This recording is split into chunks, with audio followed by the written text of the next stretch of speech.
Hello, and welcome to the next installment of my Weather Q&A series. My name is Jai Collins, and I am a fellow storm chaser and an aspiring field research meteorologist, which means I want to help understand what we already know about our atmosphere and expand it, so that we can better understand different weather phenomena. More specifically, I want to help the ever-evolving studies about tornadoes. My mission with these Q&A sessions is to get behind the eyes of storm chasers and see from their perspective on what each chase entails and why they do it, whether it be for the raw data to better our warning time or for the thrill-seeking. This is Inside the Mind of a Storm Chaser.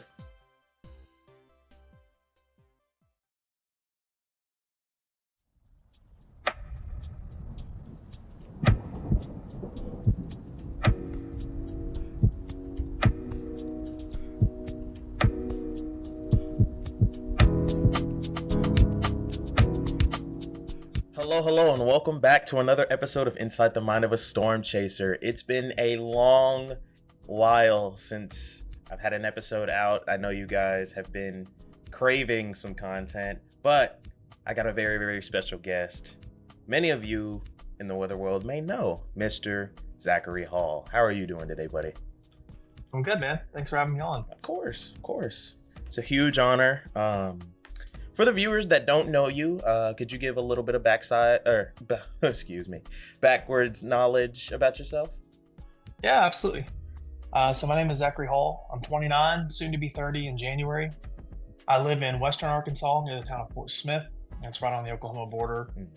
I'm a dad, I'm a husband, and I work in the weather world. I cover Arkansas weather every single day on social media, just like you would see on the news. I just do it all on social media. And I also storm chase as well. I kind of add that flavor into the product.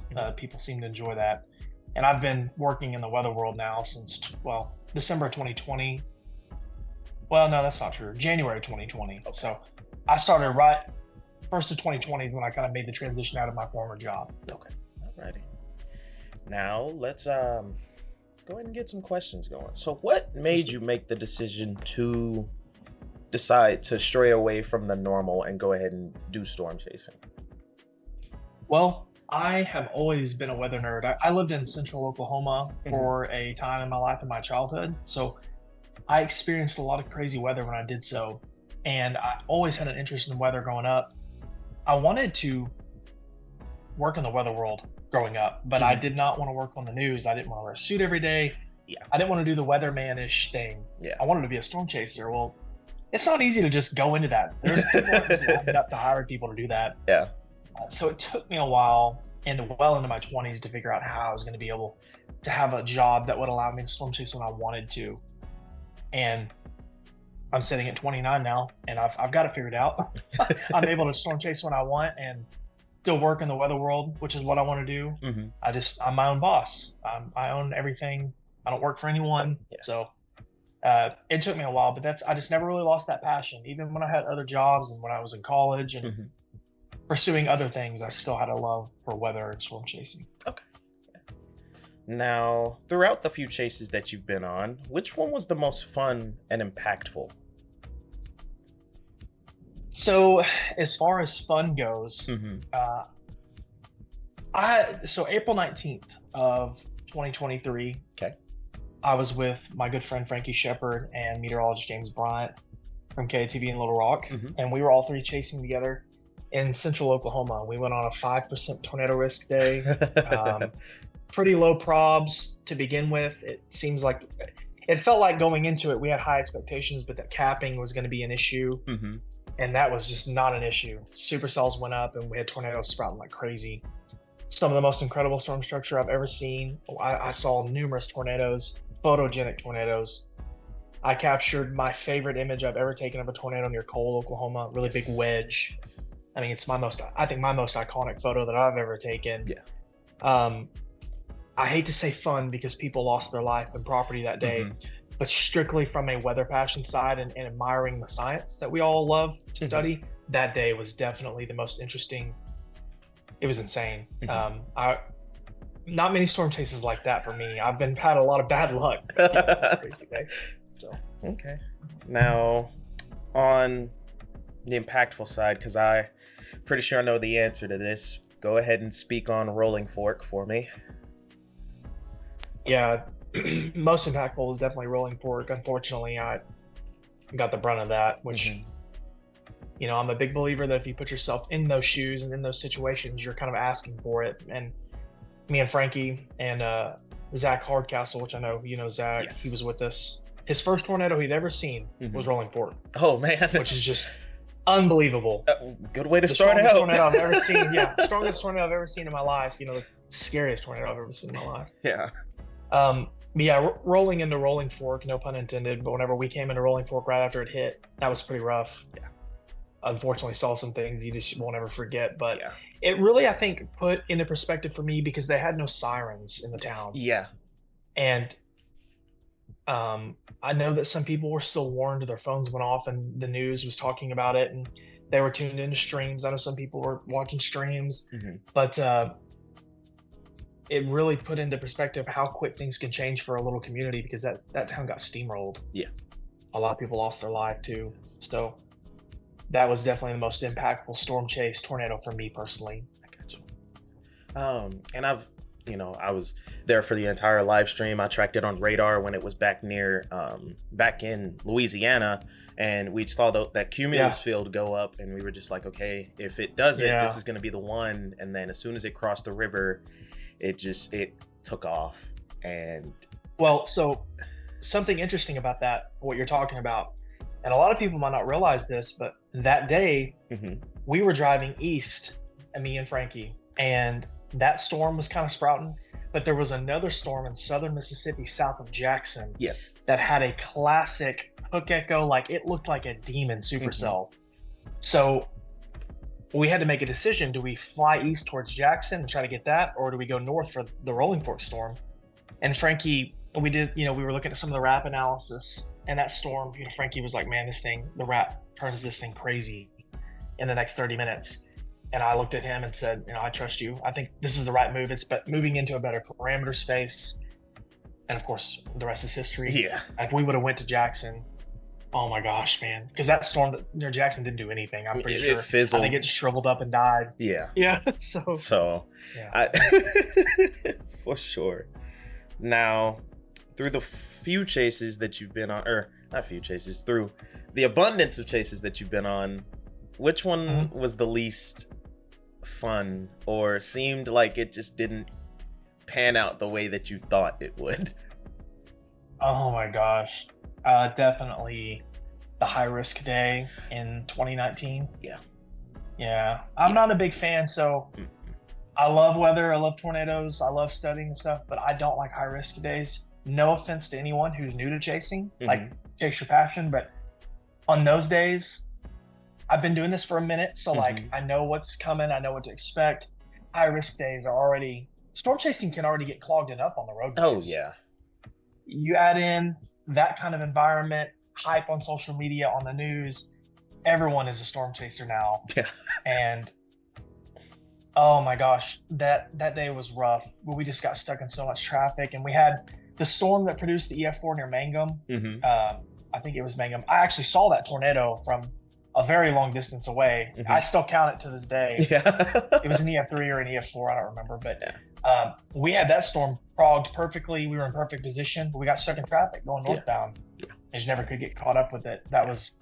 And then nothing else happened the rest of the day. It was a bust. So not fun. Yeah, no, not fun at all. May 22nd? Or was it May 19th? I don't remember. It was May 19th, I'm pretty sure. May 19th, 2019? Yeah, horrible. Not fun. Yeah. So, and because especially on that day, you see all across social media that specific shot of the models showing every single supercell just marching across the state. I'm just like, okay, no. That's called getting HRR'd. Exactly. Exactly. The night before I've never seen that much hype on social media. The night before was insane. People were freaking out. So, okay. I know the answer to this one also is, have you chased any inland tropical systems? Yeah, several. I have when you say inland, are you talking, and we may have talked about this before, Yeah. are you saying like well inland, like in Arkansas, or do you mean a storm that literally just makes landfall? Yeah, storm that makes landfall, travels inland, and you chase it. Yeah, I have.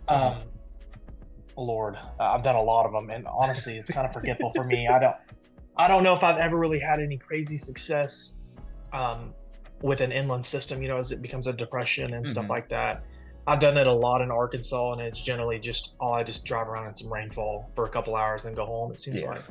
The only tropical system that I can remember paying off for me in any way is, I think it was in 2018, and it was in eastern Oklahoma, and I do not remember the system that it was, but it produced numerous vivid shelf appearances on the leading edge. It was the craziest thing I've ever seen. Yeah. And it produced, you know, western Arkansas was like on the dirty side of the system. There were a lot of tornado warnings.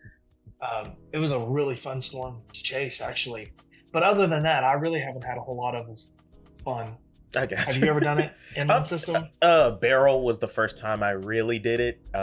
Okay, well, that's a good one to start with. Yeah. Oh my gosh. So we traveled down towards, well, we went west towards Russellville, and then we shifted back east because we were like, okay, let's wait on these storms to travel up from the south, because during the day we had saw like numerous tornado warnings in South Arkansas, and there were some of them were photogenic stovepipes, and then like others, I mean, they were wrapped in rain. So we were just like, okay, let's see if we can get one, maybe moving into you know, our location. And we got a supercell that tried to become tornadic. It just ended up fizzling out because, I mean, tropical systems, you really can't bet too live and much die on them. Yeah. So yeah, I didn't have a car. My car was in the shop still. That was the one system, of course, that I wasn't able to go on, and it does. I mean, that part of our state, Southwest Arkansas, anytime we have tropical systems and it's on the dirty side, I swear it always produces tornadoes down there. Near Texarkana, DeQueen. I don't know what it is about that part of our state where it just does it every single time, it seems like. In like eastern Louisiana, or western Louisiana, I'm sorry, northeast Texas. The tornado magnet in tropical systems. Now, think back. Any previous severe weather events in Arkansas from previous years do you remember? And if so, which one stood out the most? So the biggest one for me was the Bologna tornado day in 2014. I was already really into weather and had been for a long time, but I was like still in college. I mean, I was a freshman in college. And I was kind of on the fence on what I wanted to do in life, but I knew I really wanted to do weather. And when that happened, because I remember like getting so annoyed with people on Facebook, friends and family, complaining about that day being a bust for severe weather. And then Bologna happened. And I'm like, I'm the only weather nerd in the room. Like, they've been saying for days it was going to be isolated supercells. You people don't listen. You know, nobody cares what I have to say at the time. And, but I remember that day thinking like, man, I want to be involved in the communication side of this, the forecasting side. Like, I want to know more. I think for me, I think that's one of the biggest. I had some stuff too when I was little. You know, we had to take shelter a few times when I was a little kid where I lived because of tornadoes. And I remember being scared, but at the same time thinking like, why am I scared right now? Like, what is it about this? It's so scary to people. And just, I've always been that, I want to know more. I want to know more. Here I am today. Still don't know. I still don't know so much. I still study stuff all the time. You know, weather will humble you, man. You think you've got a beat on it, and then like you don't know anything. It's just what it feels like sometimes. So, for me, at least. I got you. I was talking to Cole, and that's another thing is I was like, what am I doing out here with my life? Like the days where it's slow, like I'm just like, I'm out here with snakes, raccoons, and everything, and I'm like, for what? Water vapor.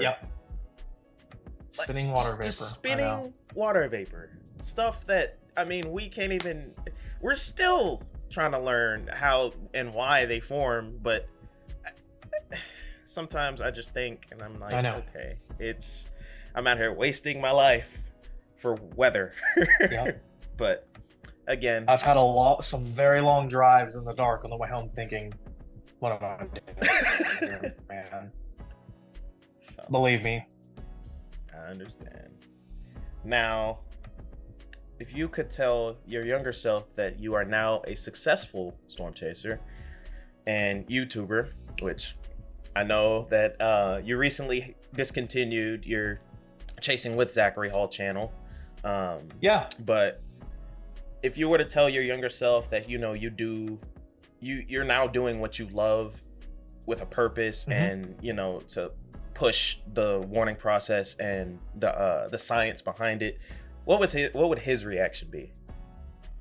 Probably really excited, because I remember a long time ago, whenever I was young and in high school and in college, I felt a little bit, which I'm sure a lot of people can relate to this, I felt a little bit lost at times, because you know, for a long time I considered I want to be a detective, I want to be a police officer, I want to like do that, and like that's something I can do in the community.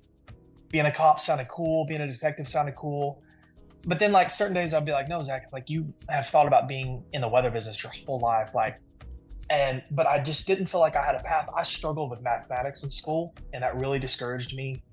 I think my younger self would be just elated knowing where I'm sitting today, because I'm really proud of it. I've worked my butt off, and I'm not ever shy to say that. Oh yeah. I would be really, really excited, really happy, and probably just grateful that it worked out, because there's a lot of days where, you know, I was like, well, maybe because my dad is in the construction business, maybe I'll just go do that. Maybe I'll go be a detective. Maybe I'll do this. Like, I didn't know what to do. So I would probably be really excited knowing that it all worked out in the end. Everything, every path has a reason. I am a firm believer in that in your life, it may not go how you expect it to, but eventually it'll work out. Okay. It'll work out. All right. That hit me. Yeah. It'll work out, man. Oh yeah. Now, this isn't a question on here, but just tell me, what's the coolest thing you've seen throughout your years of, you know, doing this? What's the coolest thing that you've ever seen? And I've seen some cool stuff.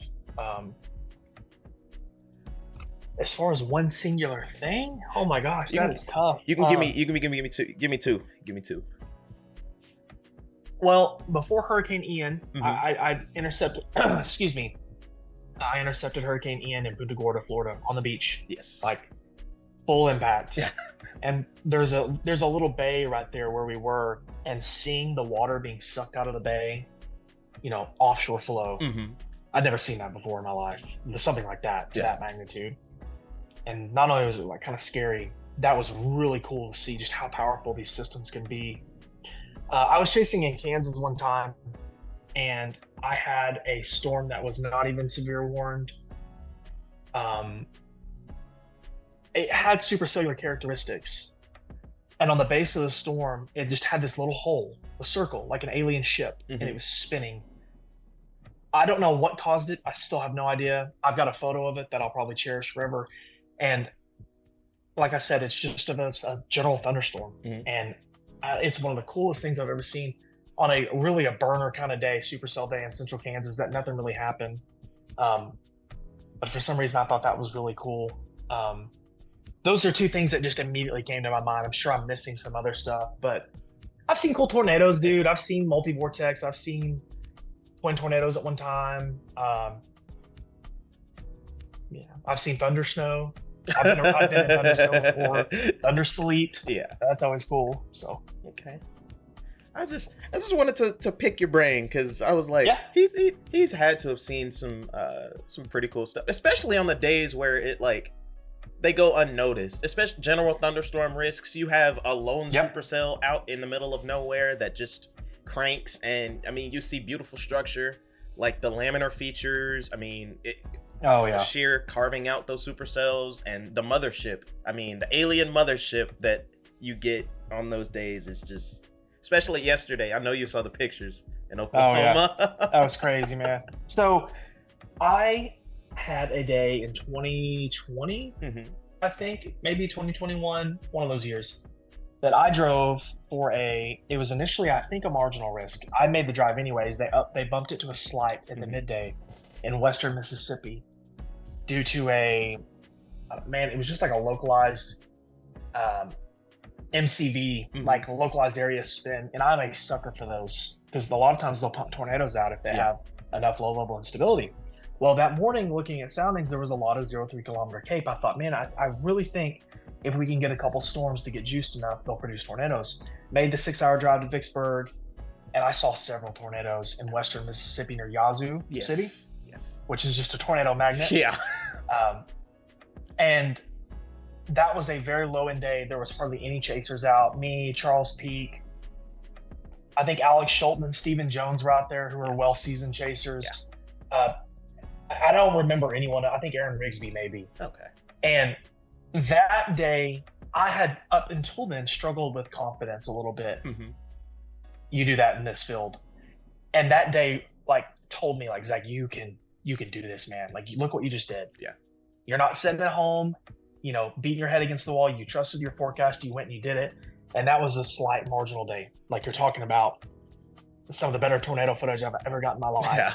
Multi-vortex, like, weather can do some crazy things sometimes, man, when you're least expecting it. Oh yeah. Okay. Now, away from the weather world, what's a hobby that you have? I love deer hunting with my son. Yeah. I like to fish. I play golf as much as possible. Golf is fun. We have a local community here, or a local club here that we're members of. Mm-hmm. I have a couple buddies that enjoy playing video games. I like to play Call of Duty with them at night whenever the kids go to bed. But yeah, deer hunting and fishing obviously are my two ones that I really enjoy, and golfing. My wife likes to golf. My son likes to golf. Both of my boys like to. Spending time with family, of course, is a big deal for me. And I have some friends. We like to go up and fish on the White River here in Arkansas. Yeah. But yeah, those are my big ones. Okay. I try my best to golf as much as possible when I can. So playing in a golf tournament tomorrow morning, actually. So there you go. That's what I'm talking. Yep. Good luck, buddy. Good luck. Thanks, man.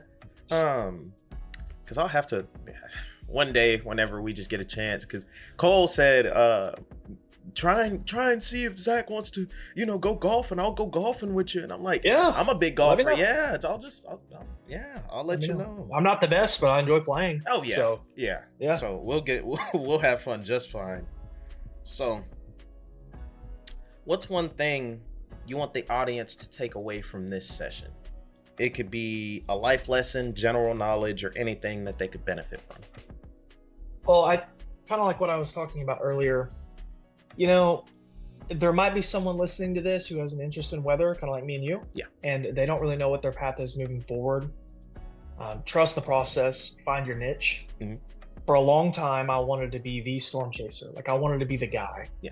And, like the Reed Timmer. I wanted to be Reed Timmer, like a lot of people I think do.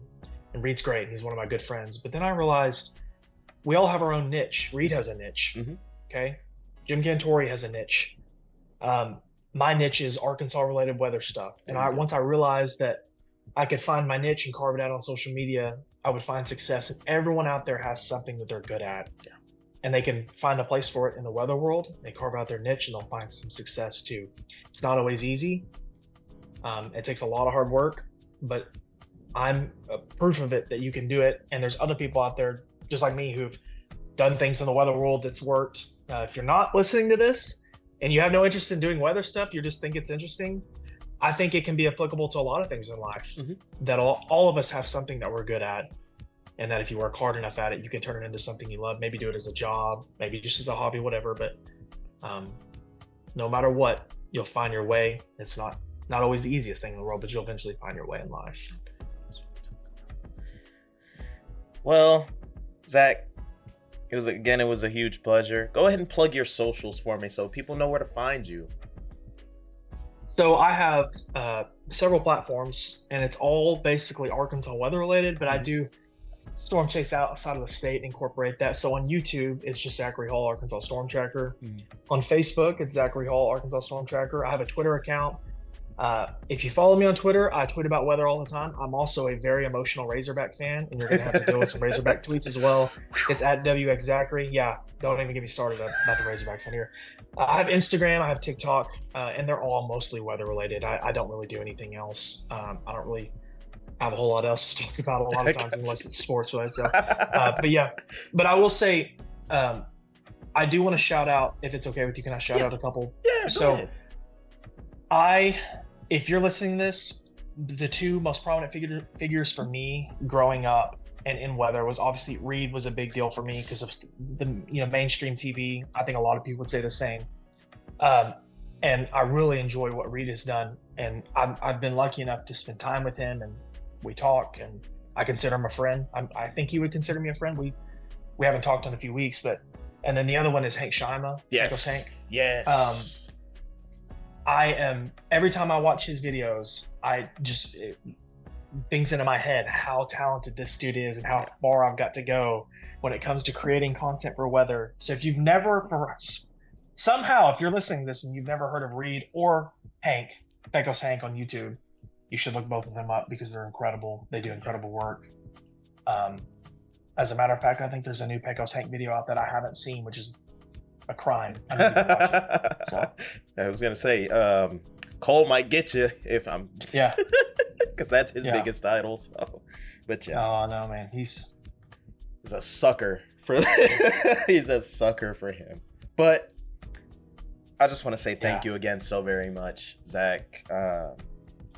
This was much more interviewee, not so much podcast. I wanted to pick your brain, kind of see the things that help you tick, and your idols.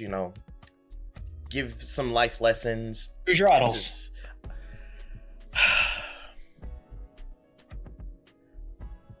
Tim Samaras, and that's a fantastic one. It flops between these other two, but I'm gonna have to go ahead and say Ben McCone. Ben, oh my gosh, what a great answer, dude. Yeah, Ben's a really nice guy. Yeah. Got to know him with Steven.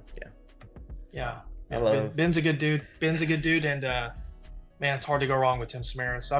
I'm guessing you visited the memorial before. Yes. Okay, yeah, that's a special place, man. Tim was brilliant. Oh yeah. Ben's good too. I'm glad that you look up to Ben. So. Oh yeah. Tornado warned. I mean, he was. Other than you and Reed, I watched his stream heavily on the Rolling Fork Cell and during the Oklahoma High Risk this previous, or was it this year? It was this year. Yeah, we had a couple, didn't we? Or one? I think it was one. Oh, yeah, because there was the moderate on April 26th, 27th, I'm pretty sure, and then the high risk that May 6th. Yeah. Okay. I'm remembering I did a whole lot of nothing on both days. So. yeah. Typical for me on high risk days. But I don't know what it is, man. It's just Chaser traffic jam. We had them bad. It was bad on the.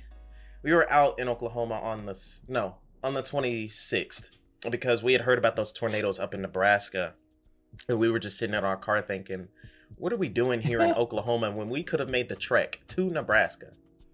Yep.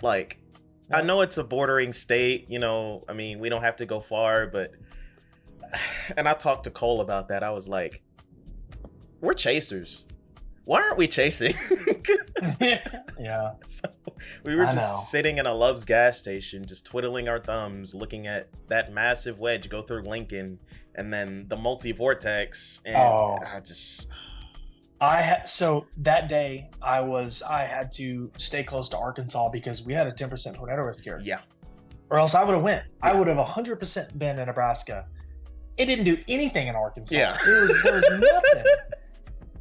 Dude, I have been trolled so many times by Iowa and Nebraska while I sat at home. Mm-hmm. It never failed. But I also too the Oklahoma thing. So I don't know if it was it wasn't a high risk day. I can't remember the dates. I think it was in late May. We had a setup where there was a moderate risk, like in central Oklahoma and southern Oklahoma and North Texas. Mm-hmm. Okay. I have been sitting in central Oklahoma so many times before and watched the Red River, North Texas go off. God. So this last time I was with a guy named Gabe Garfield. Yes. Incredible guy. Me and Gabe made the decision that morning that we were not getting burnt, and we went to North Texas, and I had my biggest chase of the year. I saw several tornadoes, beautiful cone tornadoes. And then we had the tornado that moved through like north of Dallas, 50 miles. Yeah. Off I-35. Yeah.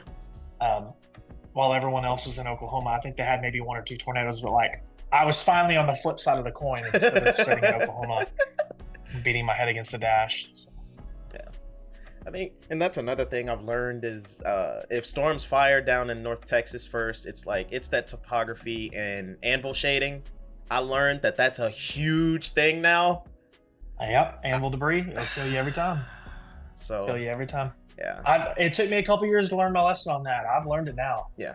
Those storms start going up on the Red River on those big days, you better get south. Yeah. And you're better off busting down there than sitting in Oklahoma and busting in general. That's my thought on it. Exactly. Because of what you said, the anvil debris. So, alrighty. Well, I've got nothing left, Zach. Again, like I keep saying, it was a huge pleasure for you to reach out and want to come on. I got another Zach coming on, I'm pretty sure, you know. Cool. I won't say too much, but again, huge pleasure. Thank you so much. And good luck on any future storm chases. The second season's coming up very fast, and I'm pretty sure you've seen forecasts for next spring, and we're calling for a much more active spring next year. So again, thank you so much. We'll see what happens. And just good luck. Yep. Thanks, man. I appreciate you having me on. No problem. I'm happy to support what you're doing, support your work, dude. So keep it up. I enjoy it. I got you.